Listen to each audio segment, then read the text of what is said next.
agak bingung dengan apakah sebenarnya ini ada hubungannya dengan Klopp pergi dia datang nggak sih? Michael Edwards ya namanya. Michael Edwards. Gimana Mas Aryo? Ya bisa jadi. Iya kan? Maksudnya kan dia udah punya sejarah yang bagus dengan Liverpool gitu. Yang kita selalu tahu kan pembeliannya tuh betul-betul posisi yang pas, siapa yang ini dia bisa negoin karena yang dimau Klopp si dia gitu. Dan dia bisa execute apa yang dimauin pelatih. Itu kan nggak gampang. Gue mau ini, sering banget kan nggak bisa diexecute sama jajaran manajemennya termasuk yang dealing.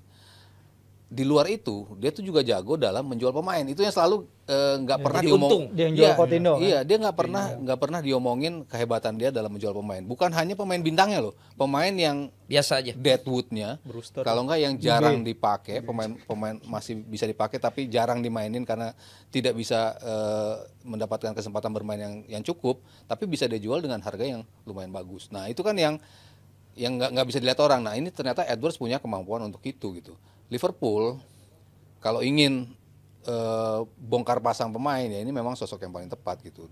Di luar dia bisa ngedatengin siapa, tapi ngejualnya untuk bisa ngedatengin itu pun pelan-pelan kan. Misalnya di sini dijual 10, di sini dijual 15, kecil-kecil, ada yang dijual 8 doang, tapi kan bisa nambah untuk Banyak. pembelian siapa. Cocok ini, buat masuk di sini juga dia ya. Iya.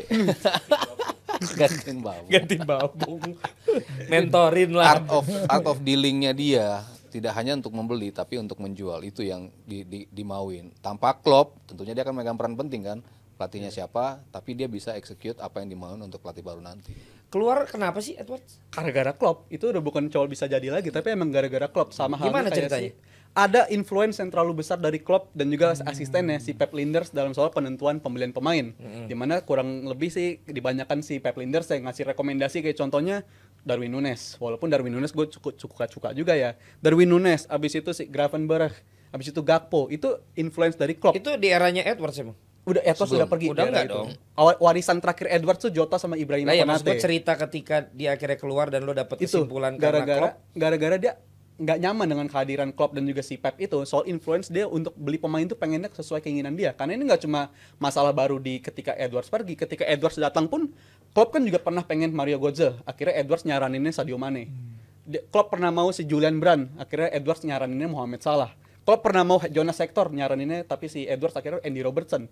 Ini menunjukkan sebenarnya Edwards ini walaupun pendekatannya by data, tapi pemilihan dia itu justru lebih cocok sama Klopp ketimbang pilihannya Klopp itu sendiri. That's why pembelian terakhir si Edwards pun jauh lebih punya impact dibandingkan si Gravenberch, Gakpo, dalam diri si Jota dan juga si Konate. Itu kan impactnya langsung instan kalau gue bilang. Jota masuk kelihatannya kayak dia bukan pemain baru gitu. Itu Kelihatannya itu pembelian Edwards itu masih. Dan itu kalau gue bilang ini pembelian paling penting Liverpool, bukan ngomongin soal pelatih dulu atau pemain dulu. Pembelian paling penting Liverpool setelah kepergian Klopp itu efeknya udah ngakuin dengan benar dengan mendatangkan si Michael Edwards ini. Dan juga si Edwards ini kan punya kemampuan ngejual pemain yang di luar nalar lah. Kayak contohnya Ryan Brewster, tadi Mas Aryo udah nyebut soal penjualan pemain. Ryan Brewster sekarang main di Sheffield, harganya dulu bisa dijual dengan harga 25. Abis itu jual si Kevin Stewart dengan harga yang kompetitif. Jadi menurut gue emang ini orang yang dibutuhkan banget. Bahkan jabatan dia udah upgrade lagi ya. Dulu dia sporting director, sekarang udah CEO of Liverpool sekarang statusnya dia. Jadi menurut gue ini langkah brilian banget dari FSG. Jauh lebih penting dari soal siapa pemain yang akan datang, tapi ini pembelian terbaik FSG di tahun Tapi apakah ini 2020. berarti membuat Klopp bilang mau mundur tahun depan?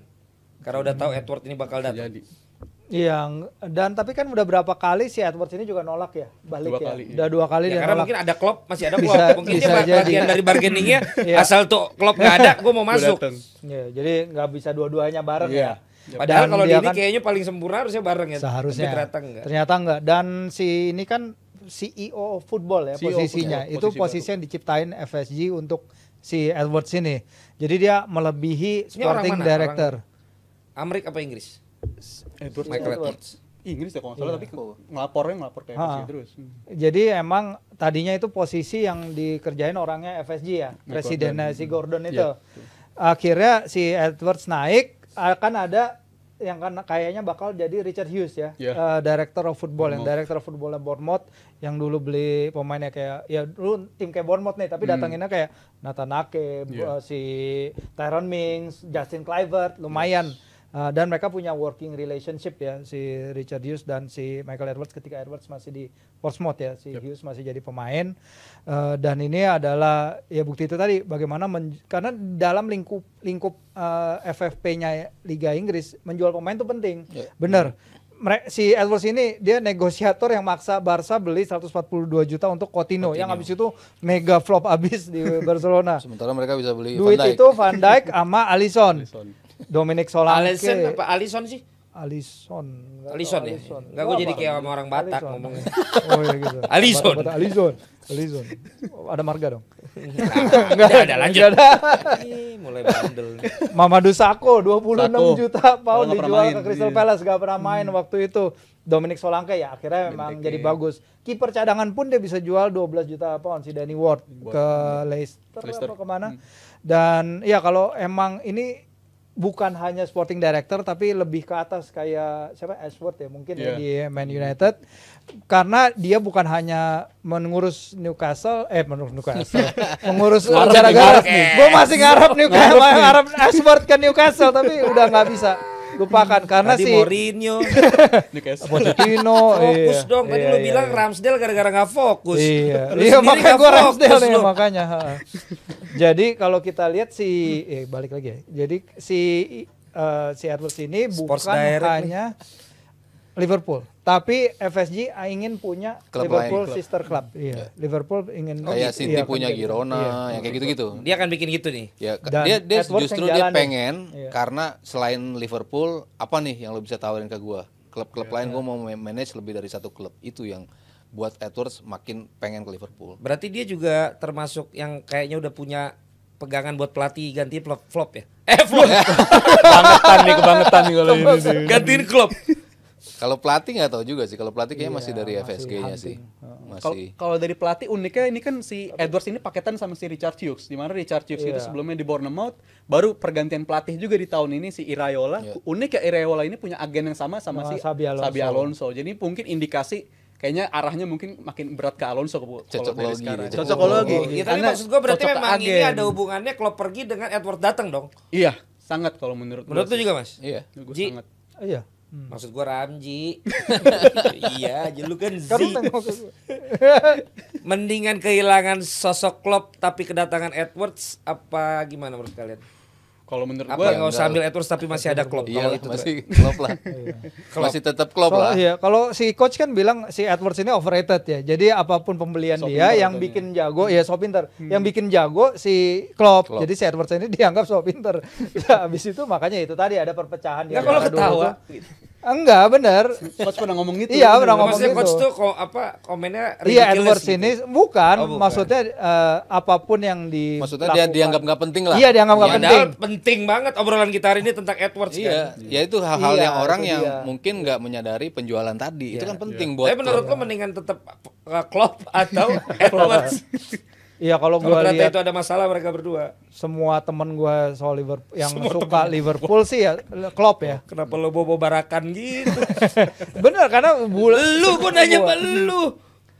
Ya, kalau karena Klopp bilang Panjang banget tinggal bilang Klopp atau Edward. The Football Club akan selalu ada baik setelah saya pergi. Jadi kalau emang FSG lakukan ini adalah yang terbaik buat Liverpool ya Edwards layak dapat kesempatan seperti ketika Klopp layak dapat kesempatan dari Dortmund ke Jadi Klopp Liverpool atau dulu. Edward? Ya kalau sekarang ini ya Edwards. Oh Edward kan. Iya. Kalau lu Perfect timing buat Klopp pergi menurut gue sekarang, jujur. Dan gue seneng Edwards yang datang karena gue pernah bilang juga di DPI tahun oke lalu cukup kan. ya enggak udah itu aja. Ini krusial bang sebenarnya bang. Woi. Krusial sebenarnya soal Liverpool dan Kloppnya ini. Sebenarnya Klopp ini kan kita dibikin mikir wajah asli Liverpool. Gak gue mau tuh- bikin hari ini 8 episode. Ini singkat. Wajah asli Liverpool tuh kan Liverpool 2020 2021 drop banget. 2021 2022 nyaris quadruple. Tapi akhirnya nggak dapat juga. 2022 2023 musim lalu drop banget. Sebenarnya wajah asli Liverpool tuh yang dua digagal ini, apa dua yang berhasil kayak di 21-22 dan juga 23-24 kayak di sekarang.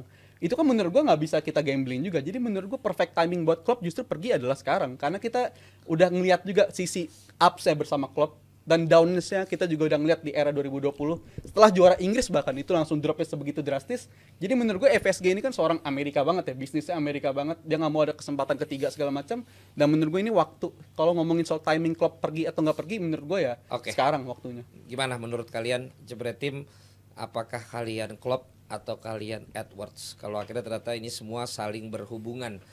The conspiracy theory yang dilakukan oleh konflik management ala FSG.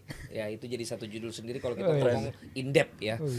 Apalagi kalau kita bicara tentang in depth Europa League ya kan? Tapi udah pada menang gede semua kecuali serinya Leverkusen gitu. Jadi ini gampang ketebak loh Mas ya. Ya yang menang-menang gede sih kayaknya bakal melaju ya. Liverpool gak usah diomongin lah. Liverpool menang gede, tandang pula menangnya. Si Roma menang di kandang. Ya mungkin Brighton menang cuman melebihi 4-0 kayaknya susah. Lalu Milan yang justru menurut gua bahaya juga nih kemarin Ini mereka selisih 2 ya. selisih 2 menang 4-2 ya walaupun nggak ada gol away, tapi kemarin gimana 10 orang sejak menit 26 Slavia Prag main bisa buat 2 gol. Itu bahaya juga buat Milan menurut gua. Masih belum tentu aman gitu. Apalagi kalau Slavia Prag bisa mencetak gol awal di menit-menit awal, itu menjadi masalah besar bagi Milan. Mungkin itu yang paling gua khawatirin sih itu. Jadi kalau Leverkusen aman lah ya. Aman lah. Kemarin kan main di tandang kan, dia kalah 2-0-nya di Karabakh. 2-2 di Karabakh. Oke, setuju ya? Setuju semua, sepakat. Kalau begitu semua setuju, kita sudahi dulu episode kali ini karena Abrar marah-marah nanti potongan-potongannya nggak bisa diupload sebelum jam 9. Takut dimarahin dia sama Jebret Tim yang budiman. Kita kembali lagi nanti di episode pamungkas. Ada bahasan yang paling ditunggu-tunggu. Ditunggu banget nih bahasan ini. Kalian harus tungguin episode hari Rabu yang berikut ini. Ini paling dagingnya ya setelah yang bukan setelah, nanti pokoknya nonton Dewan Pundit Indonesia.